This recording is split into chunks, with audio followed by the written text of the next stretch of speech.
ৰাতিপুৱাই যদি নিজৰ কামখিনি কৰি ল'ব পাৰোঁ সঁচাকৈ বহুত বেছি দিনটোত কাম কৰিব পাৰি বুলি ভাবোঁ, কিন্তু কি কৰিব উপায় নাই। ৰাতিপুৱা খৰখেদাকৈ গা পা ধুই বজাৰ আছিলে, বজাৰৰ পৰা এই মাত্ৰ আহি পাইছোঁ আৰু এই চাওক চুলিত যোৱাকালি তেল সানি থলোঁ আৰু এতিয়া চুলিখিনি চেম্পু কৰিম। আৰু মই ব্যৱহাৰ কৰি আছোঁ এইটো নেচাৰ চিয়ৰ ব্ৰেণ্ডৰ জং চেম্পু।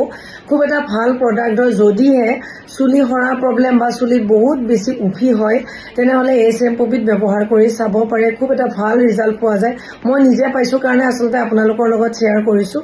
অনলাইন পাৰ্চেছ কৰি আনিছোঁ, গতিকে আপোনালোকে যদি ল'ম বুলি ভাবে আপোনালোকৰ সহায় হোৱাকৈ মই ডেছক্ৰিপশ্যন আৰু কমেণ্ট বক্সত লিংক দি থৈ দিম। ডাইৰেক্ট চুলিখিনিত চেম্পু কৰি ধুই নিদি ধুনীয়াকৈ আপোনাৰ যিখিনি প্ৰয়োজন হয় চেম্পু এইখিনি হাতত লৈ নিজৰ আঙুলিকেইটাৰে ধুনীয়াকৈ মাছাজ কৰি কিছু সময় ধৰি ৰাখি চুলিখিনি ৱাছ কৰি দিব লাগে আৰু খুব ভাল এটা ৰিজাল্ট পোৱা যায়।